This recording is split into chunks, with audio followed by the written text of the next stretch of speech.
जय हिंद scholars, my name is Satyendra and welcome to our YouTube channel NET JRF decode. तो आज हम बात करेंगे आरपीएससी असिस्टेंट प्रोफेसर 2025 का जो नोटिफिकेशन आया है उसमें कुछ इंपॉर्टेंट पॉइंट्स दिए गए हैं जिनको आज हम डिस्कस करेंगे, जिनमें है कि क्या ओनली पीजी स्टूडेंट्स या फिर पीजी के लास्ट सेमेस्टर में जो स्टूडेंट्स हैं वो ये फॉर्म फिल कर पाएंगे या नहीं। फिर अगला पॉइंट है कि नेट रिक्वायर्ड है या नहीं, सब्जेक्ट वाइज वैकेंसी कितनी होंगी, सैलरी क्या होगी, एज लिमिट क्या है और एग्ज़ाम पैटर्न क्या है। तो बिना देरी किए हुए चलिए शुरू करते हैं।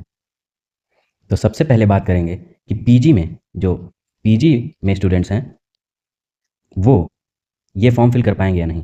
तो ये आप सभी के लिए एक बड़ी खुशखबरी है कि जी हाँ, आप फॉर्म फिल कर पाएंगे।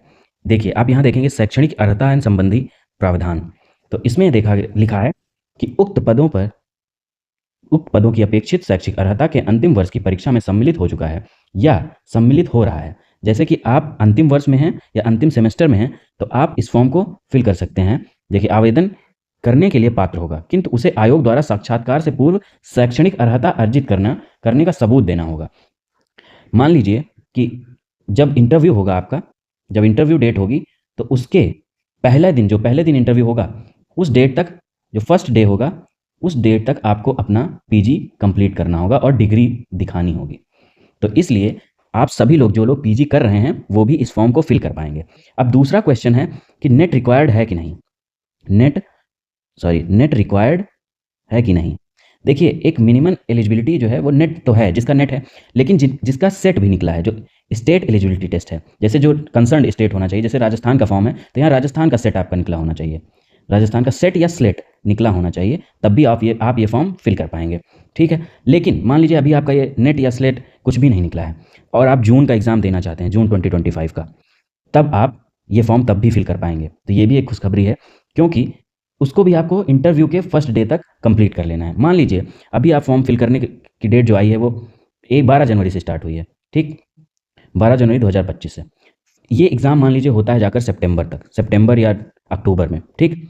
तब तक आप जून की प्रिपरेशन करिए और नेट निकाल लीजिए, तो वो आपके लिए बेनिफिशियल होगा और आपकी प्रिपरेशन भी अच्छी होती रहेगी। तो इसलिए आप सभी लोग फॉर्म तो ज़रूर फिल करिए जो पीजी में है अपने सब्जेक्ट के लिए, ठीक।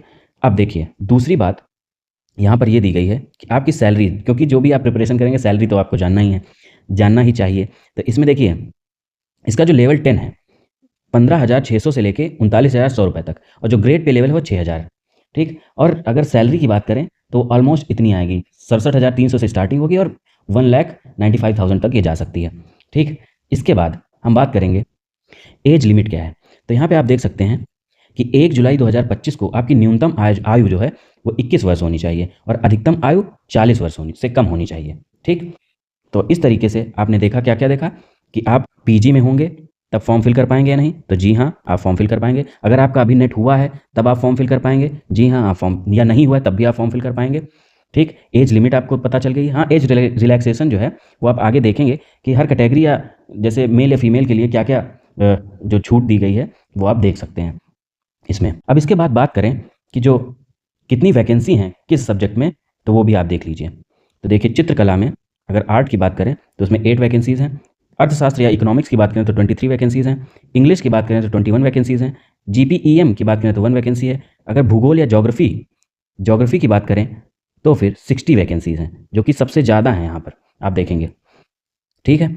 उसके बाद हिंदी की बात करें तो उसमें 58 वैकेंसीज़ हैं, इतिहास या हिस्ट्री की बात करें 31, गृह विज्ञान की बात करें तो वो 12 हैं, संगीत या म्यूज़िक की बात करें तो 4, संगीत कंठ की बात करें तो 7, फारसी या पर्शियन की बात करें तो 1, दर्शन शास्त्र या फिलॉसफी की बात करें तो 7, और राजनीति विज्ञान या पॉलिटिकल साइंस की बात करें तो 52, और साइकोलॉजी या मनोविज्ञान की बात करें तो 7, लोक प्रशासन या पब्लिक एडमिनिस्ट्रेशन की बात करें तो 6 सीटें हैं, और संस्कृत की बात करें तो 26, समाजशास्त्र या सोशियोलॉजी की बात करें तो 24, स्टैटिस्टिक्स या सांख्यिकी की बात करें तो 1, TD&P की बात करें तो 2, उर्दू की बात करें तो 8, वनस्पति शास्त्र या बॉटनी की बात करें तो 42, रसायन शास्त्र या केमिस्ट्री की बात करें तो 55, गणित या मैथ्स की बात करें तो 24, फिजिक्स की बात करें तो 11 सीटें हैं, और प्राणी शास्त्र या जूलॉजी की बात करें तो 38 सीटें हैं, ABST की बात करें तो 17, व्यवसायिक प्रशासन की बात करें तो बिजनेस एडमिनिस्ट्रेशन की बात करें तो 10 सीटें हैं, और EAFM की बात करें तो 8, और लॉ की बात करें तो 10 सीटें हैं, और डांस की बात करें तो 1 सीट।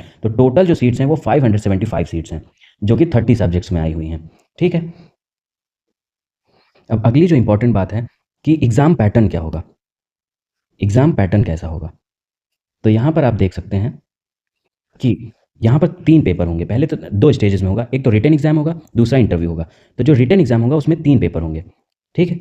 पहला पेपर होगा सब्जेक्ट कंसर्न विद पोस्ट, जो भी पोस्ट है आपकी, जो भी सब्जेक्ट है उससे रिलेटेड आपका एक पेपर होगा जो 75 मार्क्स का होगा, 3 घंटे का होगा, ठीक है? जो दूसरा पेपर होगा वो भी सब्जेक्ट कंसर्न होगा, वो भी 75 मार्क्स का होगा, वो भी 3 घंटे का होगा। और जो तीसरा पेपर होगा वो जनरल स्टडीज़ का होगा, जो कि राजस्थान से रिलेटेड होगा, वो 50 नंबर का होगा, ठीक? और वो 2 घंटे का पेपर होगा। टोटल 200 मार्क्स का जो रिटन एग्ज़ाम होगा। उसके बाद जो इंटरव्यू होगा वो 24 मार्क्स का होगा।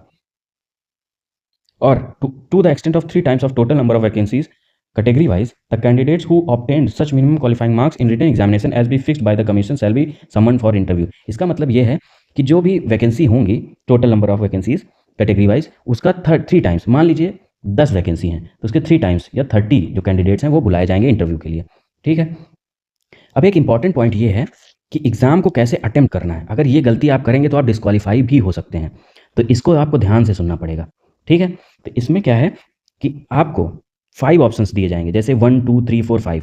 तो उसमें से आपको केवल एक बबल या सर्कल करना होगा, एक बबल को, ठीक? जो करेक्ट होगा आपके अनुसार। उसके लिए आपको blue ballpoint pen use करना पड़ेगा, ठीक? अब हम बात करें कि उसमें से एक ऑप्शन मैंडेटरी है, आपको ज़रूर ही फिल करना पड़ेगा। अदरवाइज़ अगर आप उसको फिल नहीं करते पॉइंट या वो क्वेश्चन, तो if you are not attempting a question then you have to darken circle 5। अगर आप 4 ऑप्शन हैं जो कि आपके क्वेश्चन से रिलेटेड होंगे, अगर आप उसमें से कोई फिल नहीं कर रहे हैं तो आपको फॉर्म जो 5वां पॉइंट होगा उसको फिल ज़रूर करना होगा, ठीक? नहीं तो 5th पॉइंट नहीं फिल किया सर्कल तो आपके 1/3 मार्क्स कट जाएंगे। तो माइनस मार्किंग या निगेटिव मार्किंग भी है इसमें, निगेटिव मार्किंग भी है इसमें। तो आपको 5th वाला जो सर्कल है वो गोला करना पड़ेगा।